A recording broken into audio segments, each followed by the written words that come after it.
Hello guys, good morning. Myself Vinod Kumar Yadav.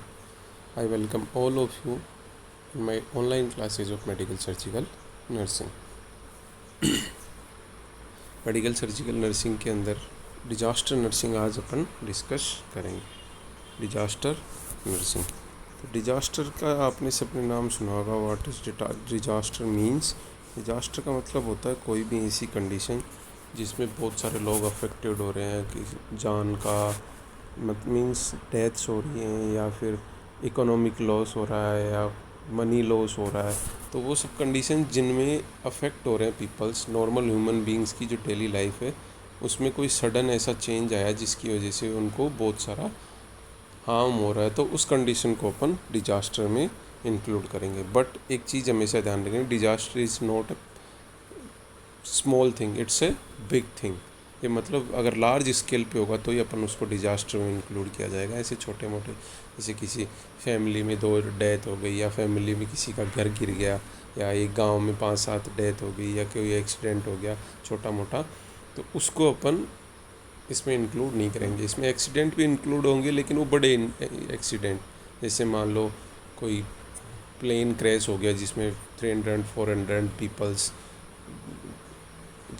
सफ़र कर रहे थे, तो उस कंडीशंस को अपन डिजास्टर में इंक्लूड करेंगे। तो डिजास्टर मीन्स कोई भी ऐसी कंडीशन, कोई भी ऐसी इकोलॉजिकल सिचुएशन जिसके अंदर जो नॉर्मल ह्यूमन बींग्स की लाइफ की वो अफेक्ट हो रही है, उनको नुकसान हो रहा है, उनको हार्म पहुंच रहा है, तो उन कंडीशंस को अपन किस में इंक्लूड करेंगे? डिजास्टर के अंदर। और डिजास्टर नर्सिंग की बात करें तो उन डिजास्टर की सिचुएशन में जो नर्सेज होती हैं उनका क्या रोल होना चाहिए, कैसे वो उन सिचुएशन को कंट्रोल करें, उनमें उनका क्या वर्क होना चाहिए, क्या रोल होना चाहिए, क्या उनके गोल्स होने चाहिए, तो उसके बारे में अपन डिजास्टर नर्सिंग, क्योंकि एक नर्स होती है वो कम्प्लीटली डायनामिक फंक्शनिंग रोल होता है एक नर्स का। डायनेमिक फंक्शनिंग रोल मतलब कि उसको हर एक सिचुएशन, चाहे कुछ भी, कोई एपिडेमिक हो, कोई पेंडेमिक हो, कोई डिजास्टर हो, कुछ भी हो, उसमें हर जगह काम करना आना चाहिए। तो इसलिए आपको मेडिकल सर्जिकल नर्सिंग में डिजास्टर नर्सिंग के बारे में भी बताया गया है।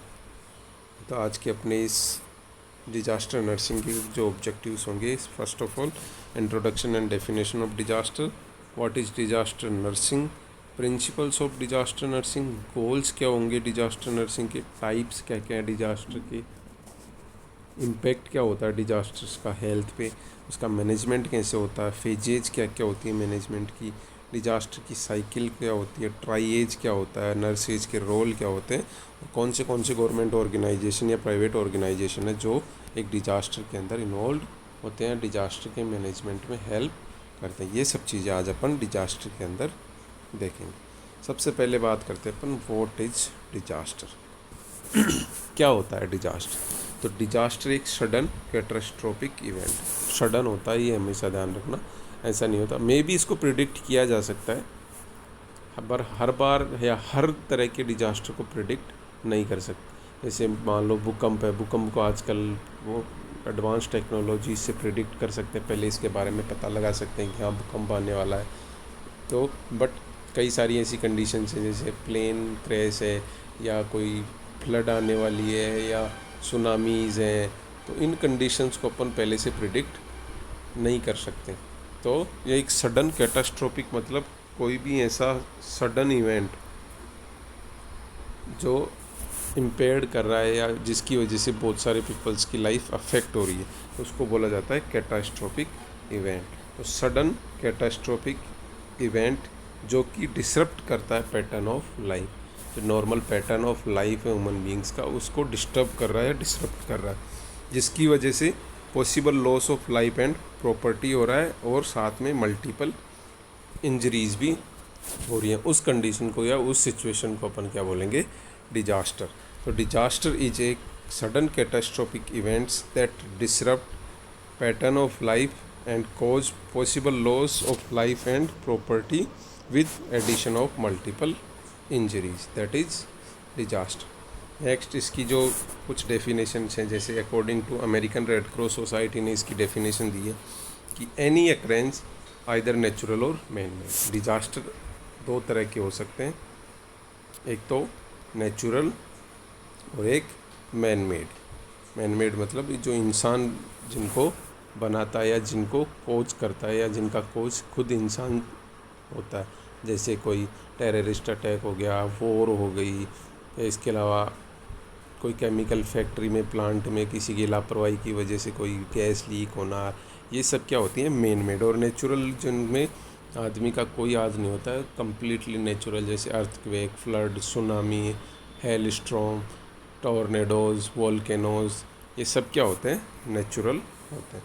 तो रेड क्रॉस सोसाइटी ने बताया कि कोई भी ऐसी अकरेंस या तो नेचुरल हो या मैन मेड हो जिसकी वजह say that cause humans suffering, इसकी वजह से ह्यूमन्स सफ़र कर रहे हैं, and create humans the victim, और ह्यूमन्स को विक्टिम बना रही है, या विक्टिम मतलब कोई भी जो अफेक्ट हो रहा है, विक्टिम का मतलब जो उस डिजास्टर की वजह से अफेक्ट हो रहा है, वो लोग जो can not elevate without adding assistance, can not elevate without assistance, मतलब बिना असिस्टेंस के जो विक्टिम्स हैं वो अपने आप को नहीं बचा पाते, उनको हेल्प की ज़रूरत पड़ती है बहुत। अदर लोग जो अफेक्ट नहीं है वो आएंगे, उनकी हेल्प करेंगे, तो वो उस कंडीशन से रिकवर कर सकते हैं। तो उस कंडीशन को मतलब कोई भी ऐसी कंडीशन जो नेचुरल हो या मैन मेड हो, जो कि ह्यूमंस की लाइफ को सफ़र कर रही है और क्रिएट कर रही है ह्यूमंस को एज ए विक्टिम, जो कि खुद अपनी हेल्प से जो है वो एलिवेट या वापस रिकवर नहीं कर सकते हैं, उस कंडीशन को क्या बोला जाएगा, डेफिनेशन ऑफ डिजास्टर। इसके बाद WHO ने एक डेफिनेशन दी है, any occurrence that cause damage to ecological disruptions, damage to ecological disruptions, loss of human life, deterioration of health services on a scale sufficient warrant an extraordinary response।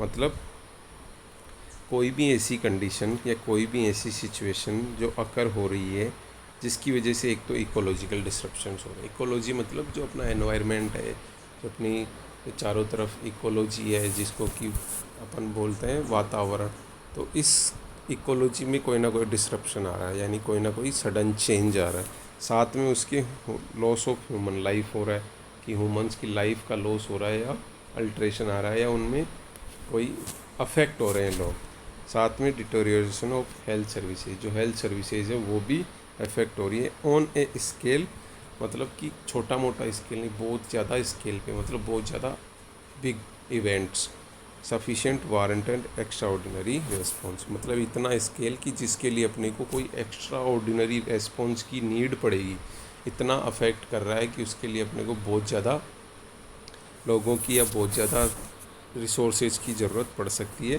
From outside the affected community और area.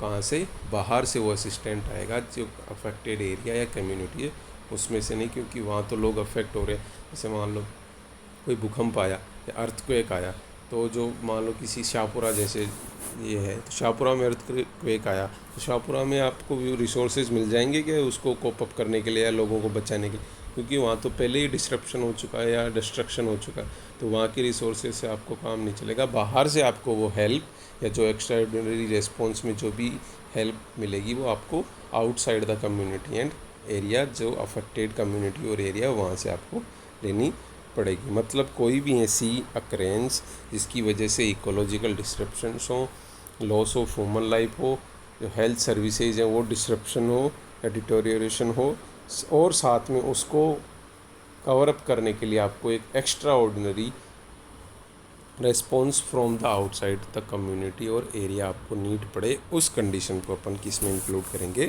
Disaster के अंदर। मतलब कोई small events या छोटे मोटे events को अपन disaster नहीं मान सकते, उसके लिए उसका लार्ज स्केल पे होना, बहुत लोग अफेक्ट हो रहे हो या कम्युनिटी या कोई एरिया इफेक्ट हो रहा हो, तो ही अपन उसको एज ए डिजास्टर इंक्लूड या एज ए डिजास्टर माना जाएगा। इसके बाद बात करते हैं डिजास्टर नर्सिंग की। तो डिजास्टर की वो कंडीशंस जिनमें नर्सिंग काम कर रही है, उस कंडीशन को नर्सेज के लिए जो रोल है या काम है उसको क्या बोला गया है, डिजास्टर नर्सिंग। मतलब एक अलग से टॉपिक बनाया गया है, अलग से एक ब्रांच है जो डिजास्टर नर्सिंग के नाम से जानी जाती है, जिनको कि स्पेशली प्रोफेशनली स्किल्स प्रोवाइड करवाई जाती हैं कि उस डिजास्टर की सिचुएशन में उनको क्या करना है, कैसे लोगों को बचाना है, कैसे उनको आइडेंटिफाई करना है, कैसे उनको असेस करना है, क्या आपको केयर करनी है। तो वो सब चीज़ें आपको एक अलग लेवल पे सिखाई जाती हैं। तो उसको क्या बोला जाता है, डिजास्टर नर्सिंग। तो डिजास्टर नर्सिंग की डेफिनेशन देखें तो adaptation of professional skills in recognizing and meeting the nursing physical and emotional needs resulting from a disaster।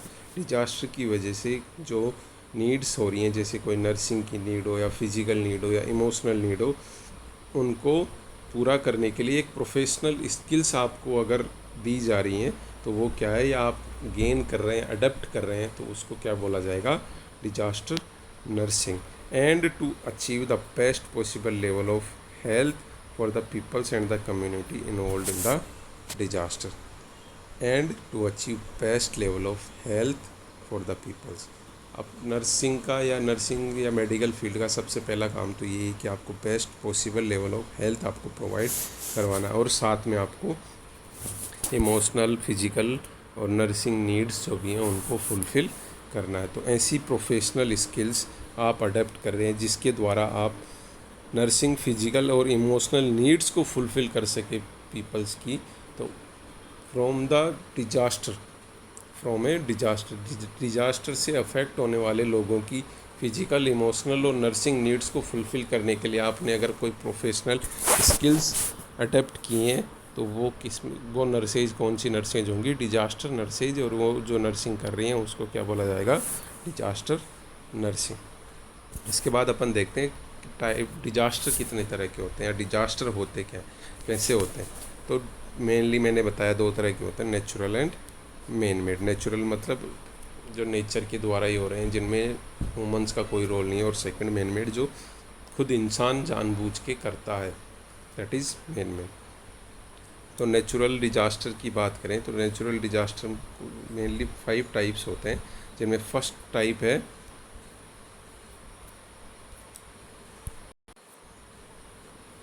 Type है मेट्रोलॉजिकल।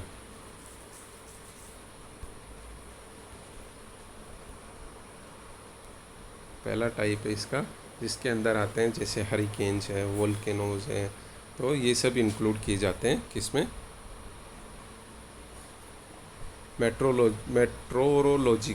Meteorological disaster. इनके अंदर सबसे पहले आता है हरिकेन्स। हरिकेन्स वो होते हैं जो समुद्र में जनरेट होते हैं, जैसे तूफ़ान होता है, जो समुद्री तूफ़ान होते हैं ना, उनको बोला जाता है hurricanes. The primary health hazard from hurricanes और साइक्लोन्स, इसका दूसरा नाम क्या है, साइक्लोन भी इनको बोला जाता है। मतलब अगर पानी के समुद्र में से कोई तूफ़ान, या जैसे अगर यही एयर का होता है तो उसको बोला जाता है वोल्केनो, उसको बोला जाता है टोर्नेडो।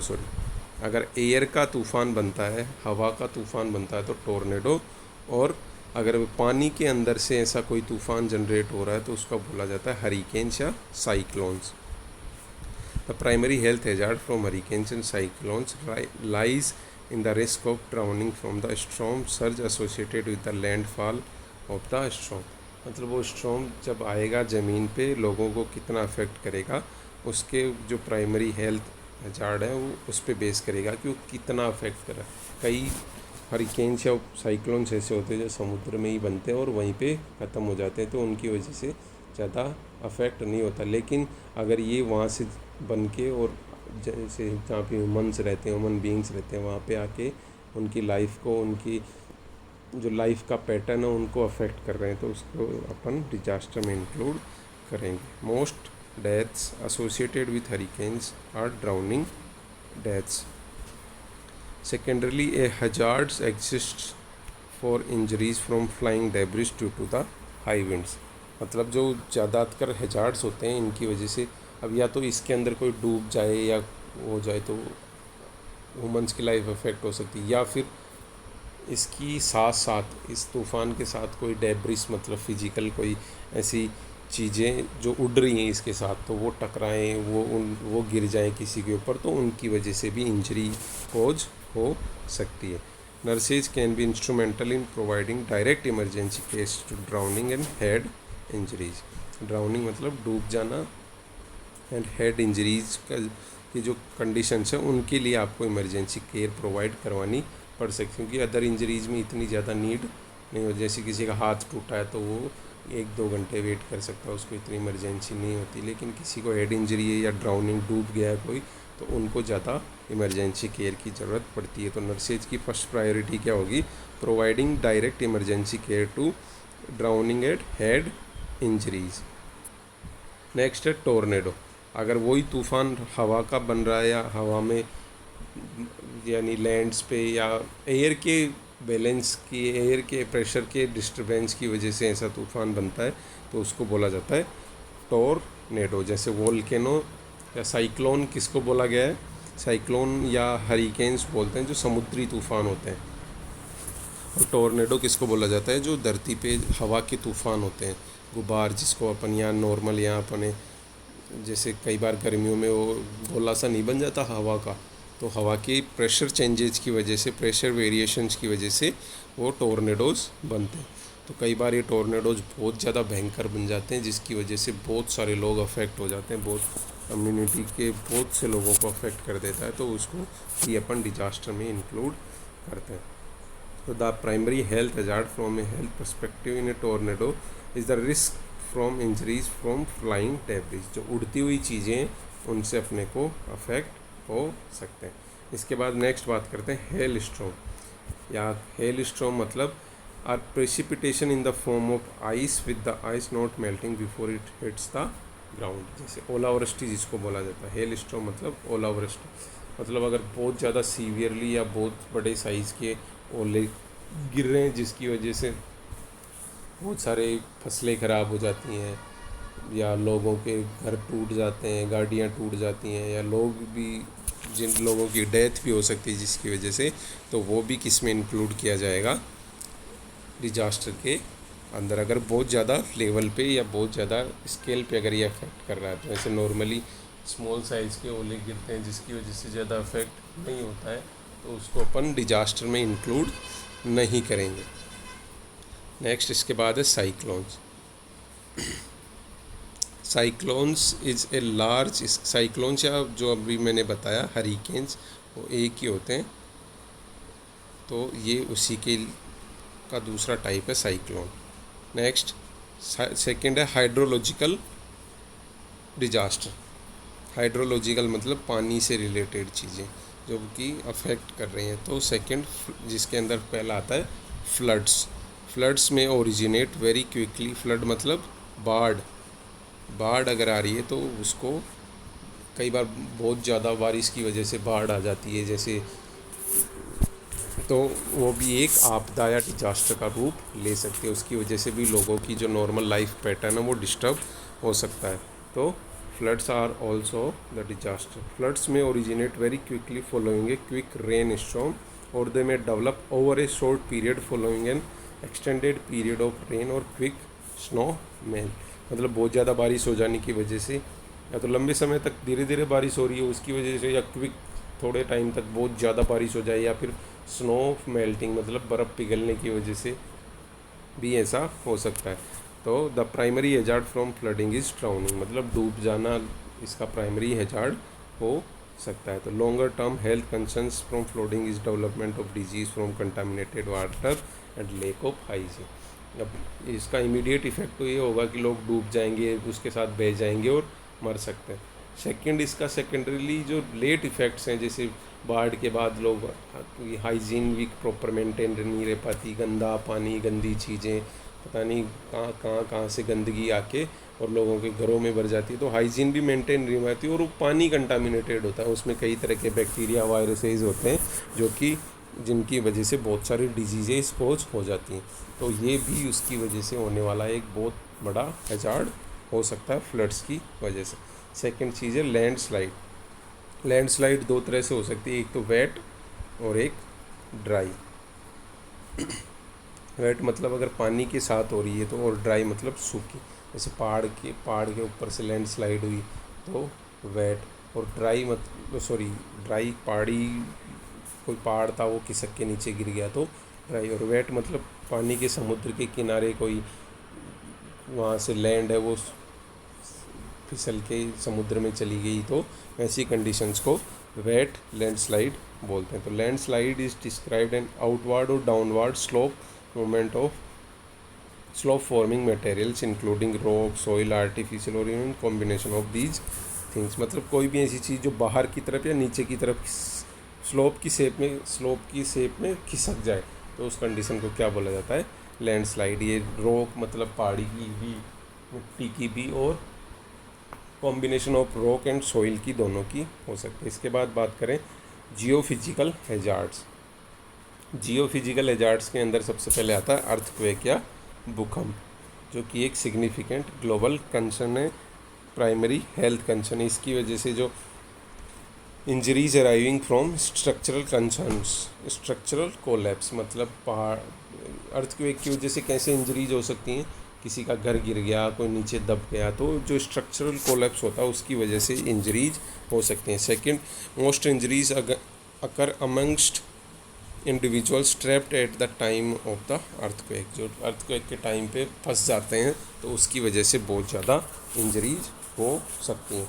और जैसे कई मैंने बताया एडवांस टेक्नोलॉजीज़ की वजह से भूकंप को अपन पहले से प्रिडिक्ट कर सकते हैं, तो अपन लोगों को बचा सकते हैं। या फिर थोड़ा हल्का फुल्का जब झटका आएगा तो लोग अगर अवेयर हैं, उनको इस चीज़ों के बारे में पता है कि अपने को जब अर्थक्वेक आ गया तो कैसे खुद को बचाना है, तो भी अपन इससे बच सकते हैं। इसलिए डिजास्टर नर्सिंग जरूरी है। डिजास्टर एजुकेशन ज़रूरी होती है कि लोगों को समझाओ कि कभी डिजास्टर आता है तो कैसे अपने को बचाना। Well known prevention strategy is to prevent building from collapsing. अगर बिल्डिंग बनाते वक्त अपन भूकंप से रिलेटेड चीज़ों को, जैसे कुछ क्राइटेरियाज बना रखे हैं गवर्नमेंट ने कि ऐसा फॉर्मेट होना चाहिए, अगर उसको फॉलो करते हैं तो अपन बिल्डिंग्स को गिरने से बचा सकते हैं। तो earthquake is also a disaster, geophysical disaster. Second, volcanoes. Volcano मतलब जो लावा निकलता है पहाड़ियों में, कई बार सडन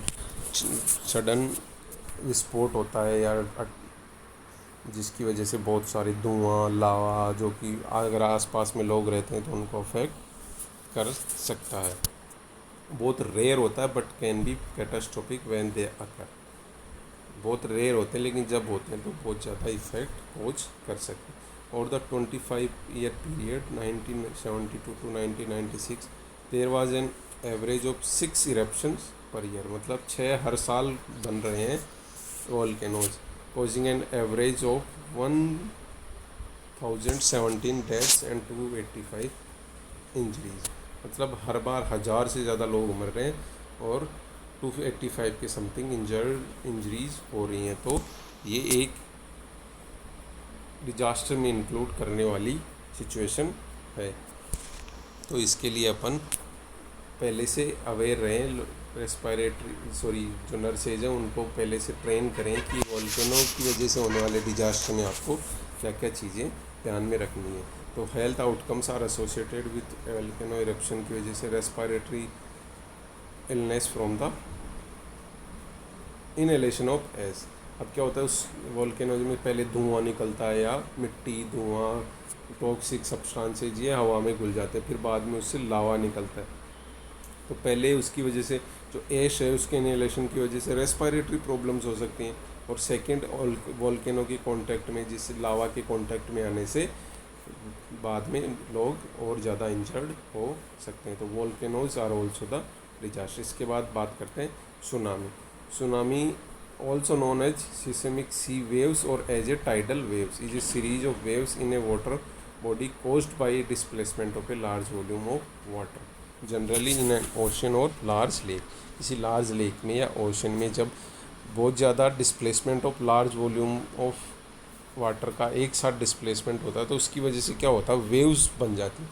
और कई बार ये वेव्स इतनी भयंकर या इतनी फास्ट और इतनी ज़्यादा सीरियस या इतनी सीवियर बन जाती हैं कि जो आसपास के जो एरियाज हैं जहाँ पे लोग रहते हैं तो उनको भी अफेक्ट कर सकती हैं। जैसे भी कुछ सालों पहले अपने इंडिया में साउथ में सुनामी आई थी तो उसकी वजह से बहुत लाखों लोग मारे गए थे। तो वो भी एक डिजास्टर होता है। इसके बाद नेक्स्ट है क्लाइमेटोलॉजिकल, यानी क्लाइमेट में चेंज की वजह से कई बार बहुत सारे डिजास्टर्स जनरेट हो जाए, जैसे एक्सट्रीम कोल्ड की वजह से, एक्सट्रीम हीट की वजह से, या ड्राउट जैसे मतलब बारिश ही ना हुई तो अकाल पड़ जाना, तो वो भी एक आपदा में ही या डिजास्टर ही माना जाता है। इसके अंदर अपन फायर को देख रहे हैं, तो फायर भी एक डिजास्टर, बहुत ज़्यादा हीट की वजह से कई बार आग लग जाती है, तो और उस जैसे जंगलों में आग लगी, जैसे अभी थोड़े दिन पहले ऑस्ट्रेलियन बुश फायर हुआ था, तो ऐसी कंडीशंस भी किस में इंक्लूड की जाती हैं, डिजास्टर में। इसके बाद नेक्स्ट एंड लास्ट है बायोलॉजिकल डिजास्टर। ये सब नेचुरल डिजास्टर हैं।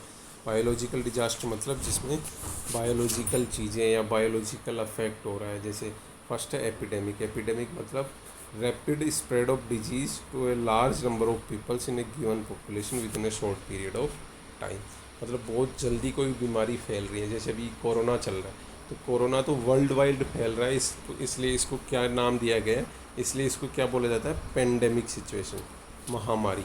लेकिन एपिडेमिक होता है किसी टारगेट पॉपुलेशन में या गिवन पॉपुलेशन, जैसे मान लो राजस्थान में कोई बीमारी फैल रही होती, ऐसी कोई बीमारी जो केवल राजस्थान में होती है और किसी कंट्री के एरिया को अफेक्ट नहीं कर रही होती, तो उसको क्या बोला जाता है, एपिडेमिक। इसके अलावा सेकेंड है इंसेक्ट्स और वर्म्स।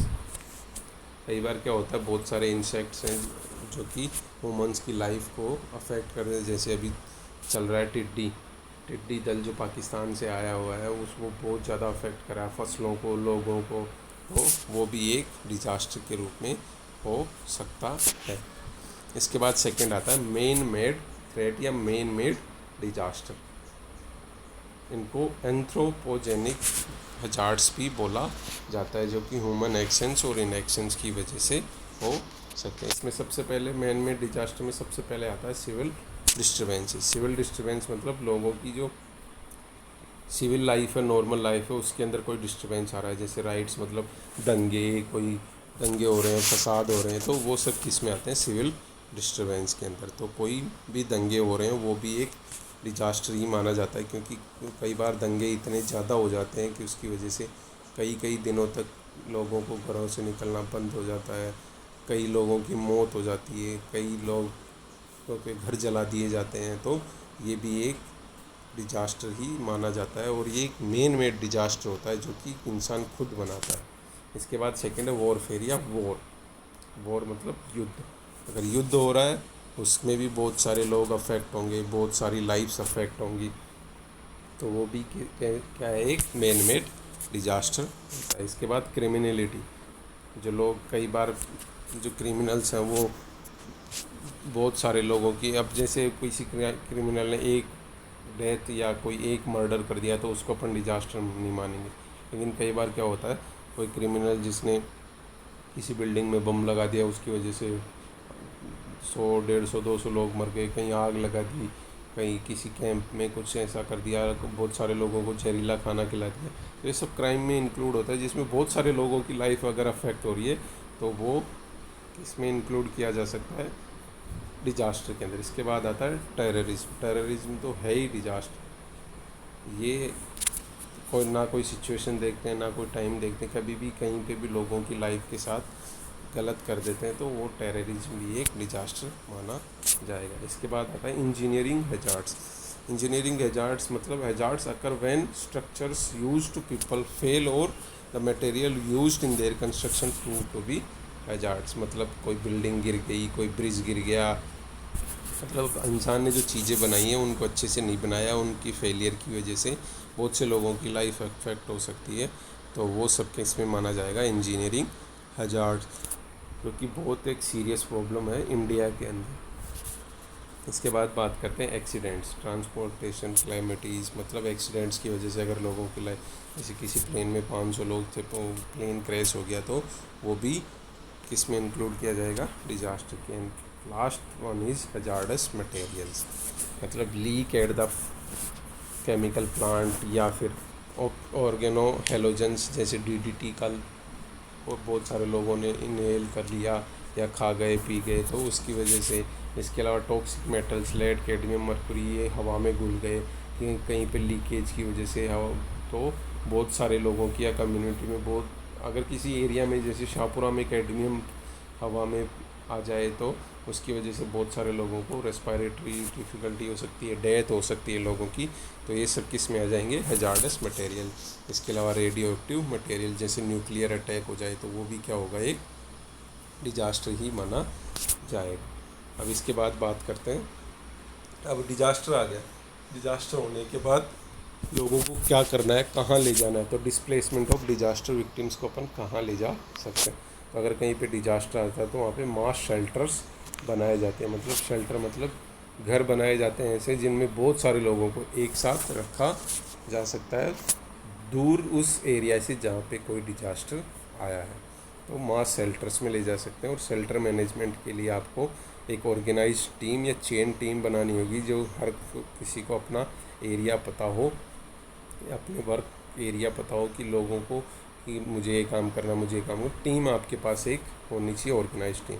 इसके बाद स्लीपिंग एरिया, उस नेसेसिटीज़ आपको अलग अलग रखनी है कि स्लीपिंग एरिया ये होगा, यहाँ पे आपको जो ज़रूरी काम के लिए वॉशरूम है, नहाने की व्यवस्था है, वो सब करनी है। इसके बाद वाटर एंड फूड हैंडलिंग, पानी और खाने की हैंडलिंग, सैनिटेशन प्रॉपर होना चाहिए, क्योंकि ऐसी सिचुएशन में लोग अनहाइजेनिक होते हैं, नहीं कर पाते हैं इतनी हाइजीन मेंटेन। तो आपको वहाँ पे सैनिटेशन, टॉयलेट, शावर्स का प्रॉपर व्यवस्था रखनी है। इसके साथ special care to childrens and elderly, क्योंकि they are most vulnerable to affected by the post effect of epidemic या post effect of disaster. Disaster के बाद की जो कंडीशंस होती हैं उनकी वजह से बच्चे और बूढ़े लोग, क्योंकि उनकी इम्यूनिटी वीक होती है, तो वो ज़्यादा अफेक्ट हो सकते हैं। और health services physical and mental both आपको वहाँ पे प्रोवाइड करवानी है। इसके बाद बात करते हैं डिजास्टर एंड हेल्थ, मतलब डिजास्टर कैसे हेल्थ को अफेक्ट करता है, क्या क्या चीज़ें हैं जो डिजास्टर को अफेक्ट, डिजास्टर की वजह से क्या क्या